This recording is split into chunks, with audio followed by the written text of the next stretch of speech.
So, Graham, Joe, I wondered whether I could start off by asking you a little bit about the businesses so that I can really understand where we are with that. If I just recap on my understanding. So I've just heard in the meeting we had all together that actually there seemed to be some suggestion that you would agree that the partnership should be sold. And yes. I heard Sandra say that she was in agreement with that. So it seems that we might have resolved one of the issues already. So that's really positive. Mm-hmm. In respect of the limited companies, if I understand there's a holding company, which is Farmer A, and that owns 50% shareholding in Farmer B and a 45% shareholding in Farmer C. So if I'm right, Farmer A, the holding company, the rest of the assets within that is mainly cash from the experts report I've seen, and the net value is about $1 million. Mm-hmm. Is that yes. Right? So yeah. That presumably is realisable. Yeah, beyond some working capital, yes. Yes. Yeah, so I'll ask you in a minute what you think about each of these. Okay. But and then Farmer B, or perhaps you could tell me a little bit about Farmer B. Well, B's less speculative than C, but right. The cash from A has come from B doing well. Yeah. The intention is probably to sell that within 3 to 5 years. Oh, is it? Right, okay. C, we don't know. No, so that's really speculative. C, I know the value reflects that, doesn't it? But yeah, okay. And a lot of it's unknown as well. So at the minute, pharma companies are doing well, B's doing well, C looks like it's going to potentially have some, good upside, but at the moment I really just don't know. It certainly isn't trading at a profit yet. Okay. Well, the businesses have sounded as though they've done very well for you anyway. Or rather, perhaps you've done very well with the businesses would be a better way of putting that. Yeah. I think timing was good. Well, I think you're modest, Graham. Well, maybe. Okay, so just we can talk here privately, and anything you tell me, the factual stuff. I guess what you've just told me so far, you would be happy for me to share that with Sandra about your plans for sale. Yeah, and I think a little bit tongue-in-cheek, we've said that she could have a shareholding, but in reality that isn't realistic. The other parties and things to this aren't going to want that. No, okay. So are you looking at... So we can talk now confidentially, and then I'll check with you what, if anything, I can share when I go back, or perhaps later in the discussions. But so what would you envisage happening with the sale proceeds of Farmer B then? It sounds as though you're thinking about cash when it sells, or not shares? It would be a sell, yeah. It'd be a deferred lump sum, or because I think there's certainly been a concern that you've expressed to me, Graham, about not having the cash to deal with Farmer B immediately. Right. But there being a willingness to potentially share the sale proceeds, given that sale is envisaged in the relatively short to medium term.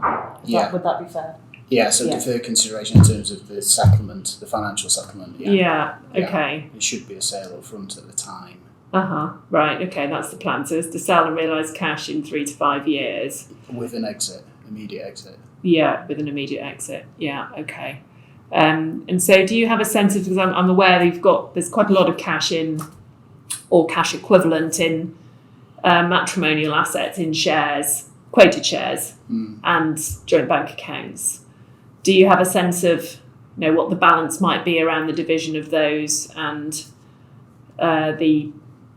what will happen with the proceeds of sale of the Farmer B shares in due course? Or is that something that you maybe need to think about? Yeah, we probably need to do a bit of maths on it, to be honest. I would like to retain some cash at some point in the future. I may wish to do something property-wise, but that at the minute I'm relaxed renting.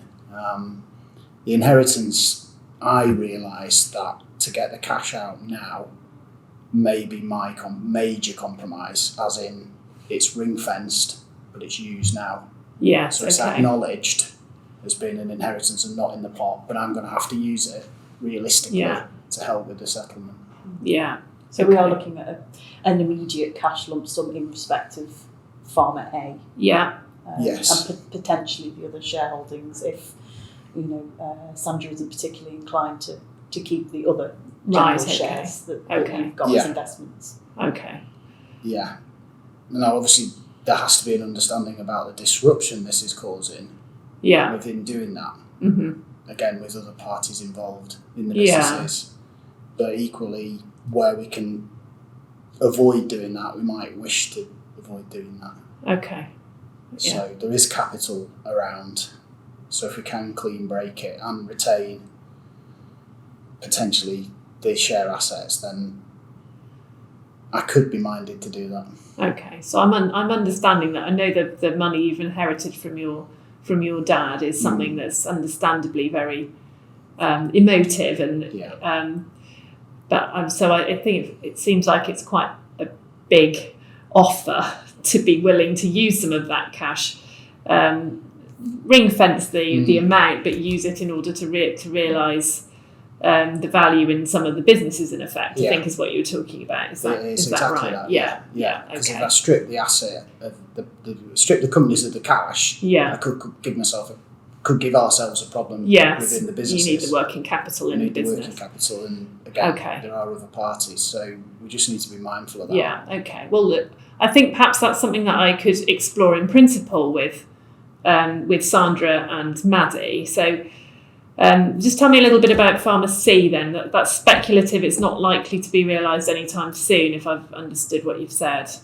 Yes. But so, what would you envisage happening with that? Well, it could. I mean, they all could go wrong, but ultimately, it could go the way of A and B.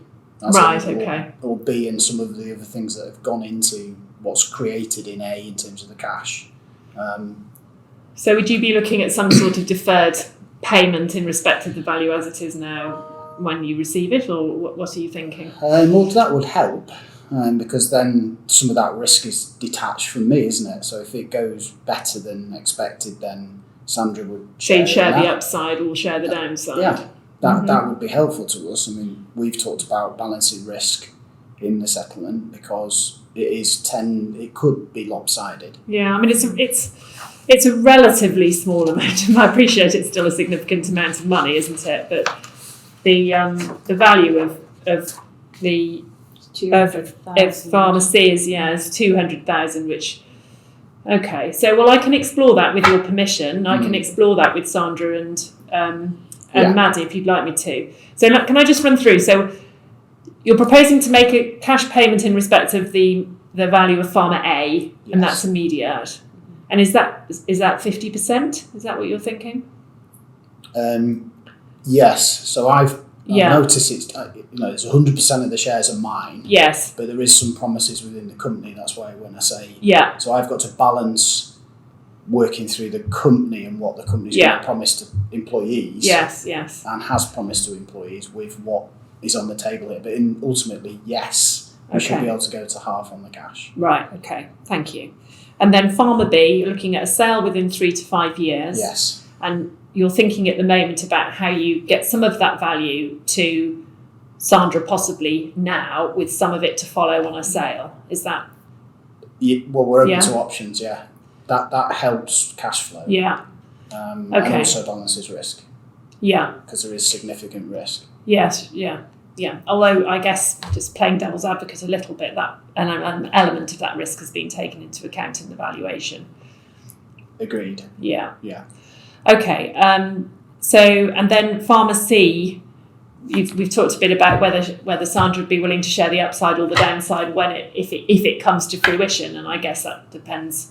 Yeah. How she feels about that, and I don't know. So. Again, on a good day it's worth 200,000. On a bad day it's £1. And it could be worth 400 or 0 or whatever. Yeah. Yeah. Okay. So, with your permission, I will share that with Sandra and Maddie at an appropriate time, which might not be straight away, because I've asked them, as you heard, to do some work on the maintenance side of things, and I'll come back to you on that sometime later. Is that okay? That's fine. Okay. Well, so I think while I go and meet with Sandra and Maddie, if I could just ask you, Graham and Joe, to work on what the balance of that, what you're thinking about in terms of cash now and cash later. Yeah. We're at some point, if Sandra is willing to consider that as it's an option, isn't it? if we're going to explore that further, I need to be able to know what that actually looks like. Yeah, we'll flesh that out with some figures. Yeah. Does that sound okay? Yeah. All right. Okay, well, I'll leave you to do that and I'll come back. I won't be longer than 20 minutes. Okay. Thank you. Thank you. Thank you.